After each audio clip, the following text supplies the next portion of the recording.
Olá pessoal, tudo bem? Eu sou o Décio Galina, editor de conteúdo da revista Forbes, e o Forbescast de hoje recebe o Dr. Márcio Beckhauser, do Unique Medical Center em Maringá, no Paraná. Dr. Márcio, seja bem-vindo, muito obrigado pela presença em nosso estúdio aqui em São Paulo. Obrigado, Décio. O prazer é meu estar aqui com vocês hoje, poder tirar algumas dúvidas sobre o Unique Medical Center. Maravilha. Antes da gente falar do empreendimento em si, queria conhecer um pouco mais do senhor. Posso chamar de você, né? Claro, Queria conhecer um pouco mais de você. Queria que você contasse um pouco onde nasceu e quando criança sonhava em ser o que na vida adulta? eu nasci em Gravatal, Santa Catarina. É uma cidade que está próxima de Tubarão, está na parte de baixo da Serra do Rio do Rastro e Urubici, bem lá no sul de Santa Catarina. Para cá um pouco de Criciúma e depois de Florianópolis, ou seja, uma cidade bastante aconchegante, de 8 mil habitantes. Serra do Rio do Rastro, que inclusive, fazer um parênteses rápido aqui, tem uma das estradas mais bonitas do Brasil, não? É uma das 7 serras mais bonitas do mundo, né? Olha Ela só. tem, ela se chama Serra do 12, porque ela tem 12 curvas bastante fechadas, né? Em que os Tá. caminhões, eles precisam fazer algumas manobras para poder fazer a curva, o ônibus também, então assim, é uma serra bastante diferenciada. E na infância você já pensava em ser médico ou pensava em ser o que na vida adulta? Os meus pais tinham comércio, Décio, então eu pensava, ou ficava com eles, né, tocando comércio com eles, ou fazia alguma coisa que pudesse de alguma forma ajudar outras pessoas. Eu defini pela medicina porque era algo que eu podia fazer algo por mim, pela minha família e por outras pessoas. Ah, interessante. Quer dizer que não tinha nenhuma referência médica na família. Você é o primeiro médico da família. Eu sou o primeiro médico da família, não tinha nem primos, né? Minha mãe tinha 12 irmãos, 13 com ela, meu pai eram 9 irmãos, né? 8 fora ele, e nenhum médico na família. E onde você começou seus estudos para essa carreira? Eu tenho toda uma história dessa, então assim, eu comecei a faculdade de medicina em Guadalajara, no México, né? Aí eu terminei a faculdade em Florianópolis, fiz a revalida, né, revalidação, e depois fiz ortopedia em Curitiba, pela 15 de Fraturas, pelo Hospital Pequeno Príncipe, eu sou trabalhador. Depois eu fiz coluna pela UFPR, que é a Universidade Federal do Paraná, e depois fiz também um fellow pela ACD, né, Unicamp, aqui em São Paulo, Sim. e também fiz a parte de endoscopia da coluna. Tá. Essa especialização em ortopedia e traumatologia, tem um motivo para você ter seguido essa linha? Desde que eu comecei a faculdade, Décio, eu tive muito prazer em estudar anatomia e fisiologia. E a ortopedia ela é muito fisiologia e anatomia. Então, a ortopedia ela trata tudo que está abaixo do crânio, né? Desde a vértebra C1 até os pés, né? Então, assim, toda a parte de anatomia e fisiologia dos músculos, dos ossos, das articulações, né? A parte nervosa, nervos, né? Então, era uma paixão minha desde o começo, a parte ortopédica. Agora, a sua carreira ela se diferencia das outras, na verdade, acho que principalmente por causa desse empreendimento, né? Então vamos falar agora, né, colocar o nosso foco no Unique Medical Center. Eu queria que você primeiro desse uma explicação o que é hoje esse empreendimento. Desde que eu me formei, Décio, chegando em Maringá, eu cheguei em 2007, em Maringá, janeiro de 2007, eu já senti a necessidade da gente ter uma estrutura diferenciada para atender os pacientes como no âmbito total, né? Desde o atendimento, né? Ou seja, a secretária fazendo o atendimento do paciente, até a cirurgia e o pós-operatório. E a gente não tem no Brasil um empreendimento que traga tudo isso num único local, né? Então a gente pensou em fazer algo que tivesse desde o estacionamento, com molde loja para poder comprar a parte de medicações, um produto ortopédico, produto médico, restaurante, café, e aí todo um centro diagnóstico que tenha oncologia, que tenha análises clínicas, que tenha a parte de ressonância, tomografia, ultrassom, e o hospital de alta complexidade e os os andares de consultórios, tudo num único local.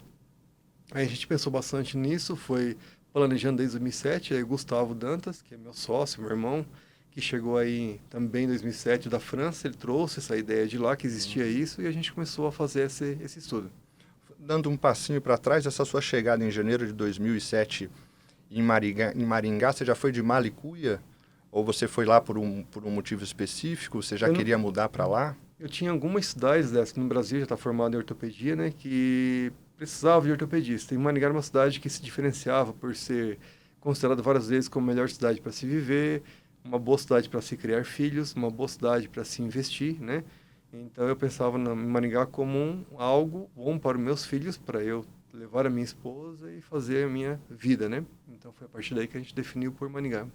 Agora, vamos combinar que é um pensamento, é uma ideia gigantesca, né? Você chegar numa cidade nova, podia ter só a Aham, preocupação de conseguir um emprego ou, enfim, né, de abrir um consultório, aham. né? Você consegue identificar da onde vem essa grande ideia? Como é que foi essa conversa com o seu sócio? Você falou do Gustavo agora. Como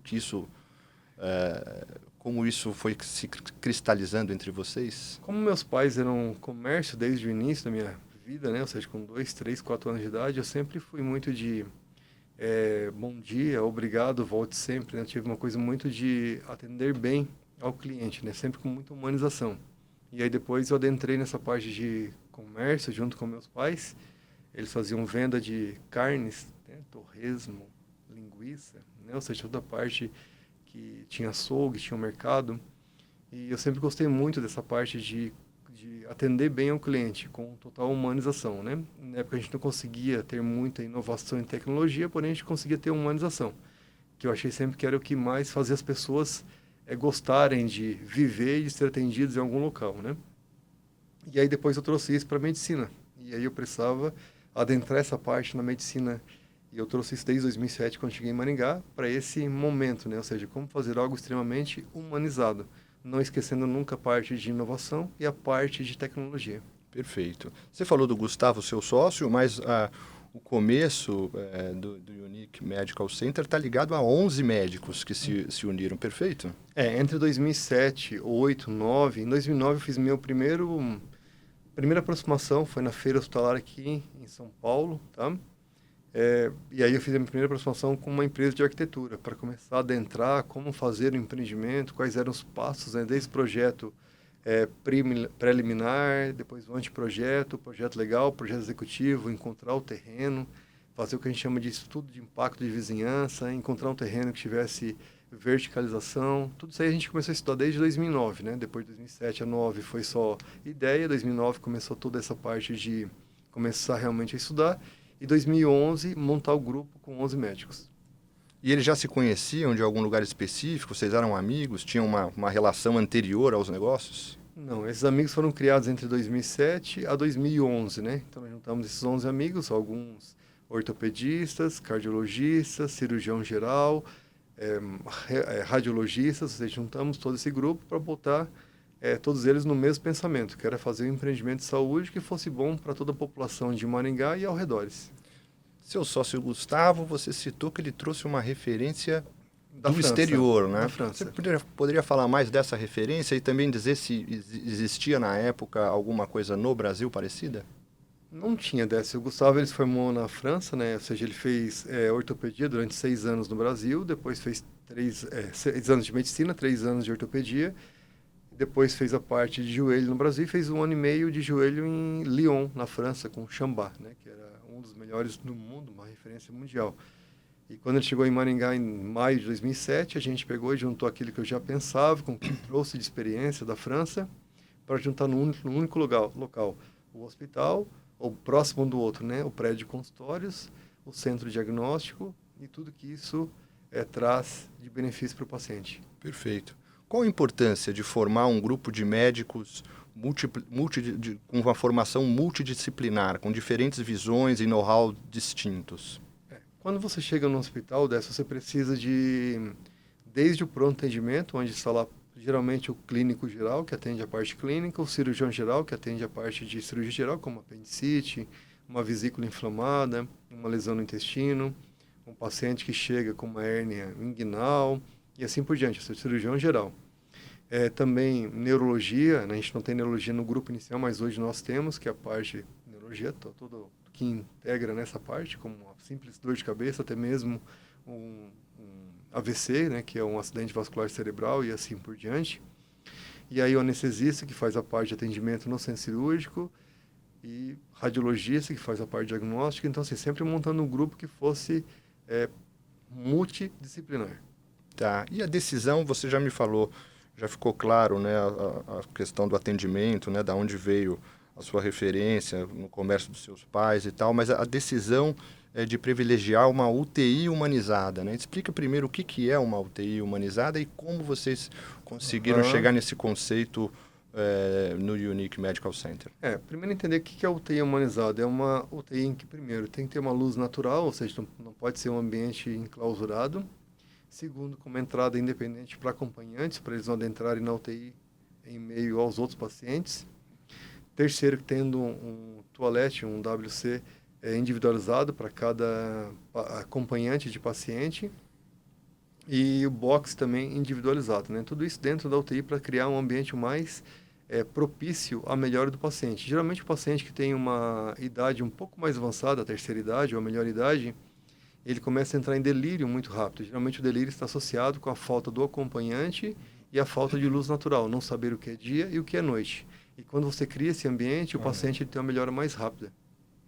Muito interessante essa questão do dia e da noite. Isso faz muita diferença. Isso é uma coisa... O quão comum é ter UTI humanizada hoje, por exemplo, nos principais centros do sul do país? Não, nós vamos ser a primeira UTI totalmente humanizada do Brasil. Nós não temos nenhum no Brasil que tenha todas essas características de entrada separada, para o acompanhante, de banheiro separado por leito para o acompanhante, de box individualizado e luz natural. Isso vai ser uma inovação... A primeira do Brasil. A primeira do Brasil. Isso. E você estava falando também agora há pouco sobre coisas importantes, né, desde a fundação do grupo. Eu queria que você falasse um pouco do papel da tecnologia nos pilares de fundação do Unique Medical Center. Hoje nós nos preparamos, Décio, para ter já todas as salas cirúrgicas com 70, 80 metros quadrados, porque no futuro tudo vai ser muito tecnológico, né? Significa cirurgia robótica, né? Então alguém lá nos Estados Unidos, alguém na Europa vai poder fazer uma cirurgia aqui no Brasil, né? E principalmente agora adentrando o 5G, porque para manusear um aparelho a 10, 15, 20 mil quilômetros precisa de uma tecnologia de ponta, né? E o 5G veio para isso. E para trazer a cirurgia robótica, a cirurgia por neuronavegação, principalmente com tomografia, precisa de salas grandes. Então, pensando no futuro, a gente já nasce de uma forma muito tecnológica, né? Talvez à frente do nosso tempo. E o fato de vocês serem 58 sócios, esse número, esse grupo, é alguma coisa que foi planejada desde o início ou foi uma característica que, com o passar dos anos, foi se inserindo na realidade do unit, do empreendimento? Nós fomos 11 sócios entre 2011 e 2020, 2021, né? E aí depois, para o início da construção, em 2021, em março de 2021, já éramos 57 sócios. Nós colocamos outros 46, que é para agregar o grupo. Esses 57 que ficamos aí nesse período são dos 100 médicos mais expoentes de Maringá. E agora, esse ano, a gente adentrou mais um sócio no nosso grupo, para completar o 58º, que é alguém que trabalhava com laboratório, né, um bioquímico, né, um biomédico, que está ou seja, foi o último sócio nos últimos 3 anos. Tá. E como funciona o modelo de gestão corporativa e do conselho de administração? Porque é uma turma, hein? Vamos combinar que é uma turma, hein, Márcio? Décio, nós somos uma SA de capital fechado, né? Se chama ADI Holding SA, né? Então, assim, é uma de capital fechado e nós temos um grupo o nosso QSA, ele é formado por 4 pessoas, que somos eu, Gustavo Dantas, o Antônio Fiel e o Hans Gross.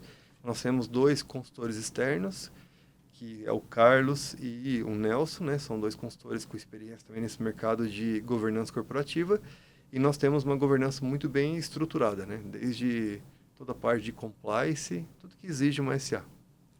Dr. Márcio, falando sobre a estrutura atual do Unique Medical Center, hoje são 62 mil metros quadrados para uma torre com 237 consultórios. Queria que você falasse um pouco mais sobre o que mais tem atualmente e, após as obras aí previstas para o ano que vem, qual será o tamanho de atendimento, a capacidade de atendimento e todas as atividades que vão ser possíveis dentro desse empreendimento. Então, Décio, nós temos 2 prédios. O prédio da direita, que é um prédio de consultórios, com 237 consultórios, entre 40 e 80 metros quadrados, são apartamentos, se fosse considerar um tamanho do consultório. Em cima deles nós temos um heliponto, né, para aeronaves de grande porte. Do lado esquerdo nós temos um hospital com capacidade para até 230 leitos, 30 leitos de UTI até 200 de internação normal. Depois, entre os dois, nós temos 2 andares de diagnóstico, que eles saem do hospital e vêm até embaixo dos prédios de consultórios. Debaixo desses andares nós temos um mall de lojas com 1.800 metros quadrados para 23 lojas. E embaixo disso tudo nós temos as vagas de garagem, com aproximadamente 600 vagas inteligentes, compondo o total 62 mil metros quadrados. O número de leitos, no final das contas, com todo o empreendimento completo? Nós consideramos assim, o número de leitos possíveis, 230 leitos de hospital, Tá. né? Mais os 237 consultórios. E aí toda a parte diagnóstica que é interligada entre os dois. Isso teria uma capacidade para 10 ressonâncias, 10 tomografias. Nós podemos fazer um hospital dia com 12, 13 salas cirúrgicas, fora os 10 do hospital geral, ou seja, uma estrutura bastante robusta. Perfeito. A longo prazo, existe o plano de replicar o modelo do Unique em outras praças do Brasil? Sim, hoje existem algumas praças que estão interessadas no Unique, porque ele é um empreendimento que ele é, digamos que depois que ele se torna viável e visto, né? Então ele ocupa pouco espaço, são 10 metros quadrados, 12 metros quadrados de terreno, em que você constrói 2 torres, as duas interligadas, e dentro desse empreendimento você consegue todas as áreas da medicina, desde o paciente fazendo um check-up, né? Que a gente fala que é um check-up, o paciente vai ver a parte cardíaca, pulmonar, ver exames de sangue, até mesmo fazer uma cirurgia de alta complexidade, como um transplante, e ter mesmo a farmácia para comprar medicação ou fazer tudo naquele mesmo ambiente. Então, é um empreendimento que ele é muito grande, porém ele é muito sólido e muito fácil de entender. O que a gente tem que fazer é fazer todo esse contexto, levar pronto para outra cidade para fazer só uma replicação, que pode ser uma replicação no mesmo tamanho, 62 metros quadrados, ou 50 metros quadrados, ou 40. O importante é que o hospital ele não pode ser muito pequeno, senão a operação dele fica ruim, e o prédio consultório também não pode ser pouco consultório. Existe todo um contexto, que tem um número mínimo de consultórios, máximo de consultórios, mínimo de internação, máximo de internação. E para colocar uma obra dessa em pé, os parceiros são da região? Quem está tocando essa obra? Quais são os seus parceiros nessa construção? Nós primarizamos a obra com menos de um ano de empreendimento, de construção, e que ficou tudo com a gente. Nós montamos uma construtora, chama CR Incorporadora, e ela também está debaixo do guarda-chuva da ADI, né, que é a nossa holding, e são os mesmos 58 sócios da holding que são donos da CR, então tudo dentro de um mesmo empreendimento, de uma mesma holding, não tem ninguém de fora. Essa estrutura facilita replicar em outras praças. Isso Justamente, já foi pensado, né? Justamente, a gente fez tudo para que seja replicável de uma forma mais fácil. E é possível adiantar que praças são essas que começaram a namorar com vocês já? Nós estamos hoje de mãos dadas, porém a gente não abraçou ainda, porque é algo tem que ser muito lento, muito bem pensado, né? Então, nosso empreendimento, cada praça que ele chega, a gente precisa avaliar todo um contexto, os terrenos que existem, a verticalização, a outorga onerosa, que é quanto que você paga para poder verticalizar o empreendimento, se vai ser 2 vezes meia, 3 vezes meia, 4 vezes meio o tamanho do terreno, o estudo de impacto de vizinhança, todo esse contexto, a altura que você pode colocar um L ponto, por exemplo, tudo isso tem que ser estudado para depois você pensar em levar o empreendimento. Tá. Não esquece da gente para contar as novidades quando você certeza. já puder abrir quais são essas praças. Com certeza absoluta. Falando um pouco sobre as operadoras de saúde, como se dá o sinergismo do empreendimento com as operadoras?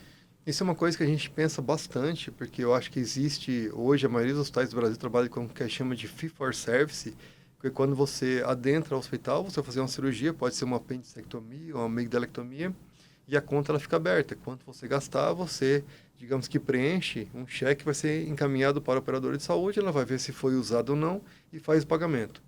E a gente quer trazer isso para a performance, que é um pacote, não, digamos que as últimas 1000 cirurgias de uma cirurgia X, custou X, Y por cirurgia. Você trazer isso como um pacote para que você não precise ficar controlando cada agulha, cada bisturi, cada dia de geração. Você vai pegar esses 1000 cirurgias e elas deram uma média de um valor Y, que você vai falar para a operadora. O teu valor já é esse, antes mesmo de internar. Aí as operadoras conseguem trabalhar com previsibilidade, ou seja, ela sabe quanto que ela vai ter de custo no ano. Ela tem 100 mil pacientes, os 100 mil pacientes, tantos vão ter apendicite, e essa apendicite vai custar tanto para ela. E isso torna tudo mais fácil. O que a gente precisa para isso? Nós precisamos de alguém que esteja intermediando essas duas, ou seja, entre o hospital e a operadora de saúde, né, que pode ser qualquer uma das grandes auditoras do mundo, e você traz ela fica entre os dois, ela vê exatamente quanto que eu gastei como hospital, quanto que a operadora teve que pagar, e isso vai se tornando depois viável para outras operadoras. Tudo com muita transparência. Check-up cada vez mais ganha importância, né? Essa história da gente tentar prever quais os problemas que a gente tem, em vez de ter o problema para depois buscar a solução, né? Como vocês encaram a realização dos exames de check-up? Eu acho muito importante. A gente vê hoje que as operadoras de saúde, elas têm mais ou menos 1,5%, 2% dos pacientes, dando custo de 20% a 30% do custo da operadora, né? Então, se você conseguir trazer o controle de sinistralidade para esse 1,5%, 2% dos pacientes que mais dão custo, seja com relógio inteligente, ou seja, o paciente teve uma queda em casa, ele tem que ser alertado, o hospital, o operador tem que ser alertado que ele teve uma queda. A pressão subiu, a frequência cardíaca subiu, ele teve uma temperatura elevada. Então, eu fazendo o controle desse paciente, eu trago ele para dentro do empreendimento e faço o que a gente chama de medicina preventiva, né? Eu não vou deixar ele infartar para depois tratar. Eu não vou deixar ele ter um acidente vascular cerebral para depois tratar. A minha inteligência artificial já vai ver que esse paciente vai infartar, que ele vai ter um AVC e eu trago ele para dentro do hospital antes do evento acontecer. Então, isso é um controle de sinistralidade. E aí isso é bom para o operador e bom para o hospital. Então, a gente quer trabalhar mais a medicina preventiva, que é a medicina primária, do que a medicina de tratamento, que é a medicina terciária. Márcio, hoje o empreendimento já tem uma cara, né? Já tem parte da estrutura, né? Mas no começo não tinha nada, né? Qual a dificuldade de você convencer sobre um empreendimento que não tem referência no Brasil? Odessa, eu acho que empreender em qualquer parte do mundo é difícil, tá? Empreender no Brasil talvez seja um pouquinho mais difícil. Empreender na área médica um pouco mais difícil ainda, tá? Então, nós começamos em 2007, aí, Gustavo, né? Ou seja, a ideia de construir o NIC, tá? E aí nós conseguimos primeiro fazer uma clínica, que se chama Centro Ortopédico Ingá, que é a nossa clínica. E nós temos essa clínica desde 2009, né? Então, foi primeiro que a gente colocou em prática para aprender a fazer um pouquinho de empreendedorismo. Hoje, essa clínica ela atende 4.000 pacientes no mês, é a clínica que mais atende pacientes fora de Curitiba, tá? E ela tem 25 médicos e uma nutricionista dentro dessa clínica, que se chama Centro Ortopédico Ingá. E foi daí que a gente começou a aprender um pouquinho mais sobre como empreender, trazer médicos para dentro desse empreendimento. E aí, 2009, 10, 11, nós trouxemos outros 11 médicos que acreditaram no empreendimento Unique Medical Center, né? Ou seja, fora do COI, do Centro Ortopédico Ingá. E a gente sabe que no começo, pelo menos 1% dos médicos achavam que podia dar certo, 99% tinham certeza que não daria certo. Faz parte do nosso contexto, tá? Isso é coisa do médico, né? Quanto mais dentro de uma cidade que não é capital. Maringá, embora seja uma cidade diferenciada, mas ela não é capital. E 2011 em diante nós começamos a criar um pouquinho de corpo, cada vez estudando mais, trazendo mais ideias para como seria o Unique Medical Center, até que 2014, 15 foi tomando velocidade. Em 2016 nós encontramos o terreno em um local onde seria feito o Unique Medical Center e fomos criando o corpo desse empreendimento. Em 17, 18 nós fizemos a permuta do terreno, compramos parte do terreno, outra parte foi permutada. Em 19, 20 nós fizemos o projeto preliminar, o anteprojeto, o legal e o executivo, e começamos aí o executivo, para 2021 realmente colocar o executivo em prática, e 2021 começamos a construir. Mas até aí nós tivemos pelo menos, eu vou chutar, mais de 1.000 erros, né? Então você não consegue fazer um empreendimento desse tamanho sem cometer muitos erros. Então faz parte, desde a falta de acreditar no empreendimento, que às vezes até mesmo os sócios, poxa vida, eu estou dentro, mas eu não estou acreditando muito mais, mas eu vou continuar, já que eu vim até agora, eu vou continuar no empreendimento. Os outros que não são sócios e que falam, não vai dar certo, ou seja, isso é automático, isso acontece em todo mundo, acho que no Brasil um pouco mais, até que você vê o empreendimento hoje, há 3 meses de finalizar, com os seus 46 metros quadrados já concluídos e faltando apenas 16 mil metros para terminar o hospital, aí fica um pouco mais fácil você acreditar. Não, em setembro realmente inauguram os 237 consultórios, estacionamento, mall de lojas, diagnóstico, e o ano que vem inaugura o hospital. Então, esse passo, desde 2007 até hoje, ele é feito de pelo menos uns 2.000 erros, né? E cada erro é subdividido em outros 50, 100 erros. Sim. E você saber lidar com cada erro e tirar desse erro alguma coisa de fruto para o futuro é muito difícil. Precisa de resiliência de todo mundo. Agora, qualquer boa história de empreendedorismo tem esses dois ingredientes, né? Os erros e os tombos. Eu imagino a quantidade de nãos que você se deparou nessa caminhada. Você tem algum segredo para essa resiliência? Aonde você se apoiava para continuar firme no que você tinha na cabeça? Na família. Acho que se você não tiver uma esposa, depois filhos que acreditem, que estejam dispostos a tomar o tombo junto com o empreendimento, você não consegue evoluir. Então, a primeira coisa é a família estruturada, né? E aí depois aqueles sócios lá desde o começo que estejam também estruturados nisso. Porque os erros são muito fortes. Então, não teve um dia, desde 2007, que a gente não teve um tombo, né? Todos os dias tem um tombo.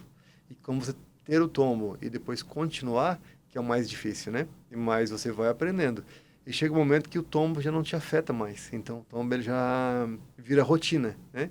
Então, você sabe que dali em diante não tem mais nada que te derruba, né? Aí, a única coisa que poderia te derrubar é a família. Se a família ela está ali contigo o tempo todo, você continua. Não tem jeito. Então, a importância de criar uma casca para conseguir absorver essas pancadas. Sim, a casca está dentro da família, dentro de casa. E uma outra questão que eu queria trazer para você, doutor Márcio, se você poderia dar alguma dica para quem está pensando em começar um negócio que não tem nada parecido, assim como o seu empreendimento, o empreendimento de vocês, né? Não tinha nenhum parâmetro na época. Que tipo de dica você pode dar para alguém que quer começar alguma coisa totalmente nova no mercado? Eu acho que qualquer coisa que se fizer na vida tem que ter planejamento, né? E o tempo de planejamento, alguns falam que tem que ser 2 vezes o tempo de execução. Eu falo que mais, 2 vezes é pouco, tá? Então, se você vai executar alguma coisa que você sonha para a tua vida em um ano, tem que ter 2 anos de planejamento. E você sempre buscar pessoas que sejam capacitadas, né? E geralmente não é uma só. Então, você pode buscar desde uma consultoria mais simples até uma consultoria mais especializada, dependendo do teu negócio, mas sempre buscando pessoas que entendam. Acho que ninguém é conhecedor da verdade, como um todo, né? Você tem que pegar e juntar todo quebra-cabeça com pessoas que entendem de todos os assuntos e podem agregar valor ao teu empreendimento. E aí você começa a planejar e depois coloca em execução, mas tudo muito bem devagar. Perfeito. Eu entendi que são vários sócios hoje, mas que tudo começou com a experiência do Gustavo, seu sócio, na França, e vocês trouxeram essa ideia para cá e começaram a desenvolver essa ideia em Maringá. Pegando só você e o Gustavo, como vocês dividem, né, os fazeres nessa sociedade? Né? Você poderia falar no que você é bom e no que o Gustavo se complementa as suas habilidades? Eu acho que eu sou melhor na parte de finanças, na parte de matemática e de saber qual é o nosso furo, qual é o nosso buraco para poder tampar, né, cada etapa da vida.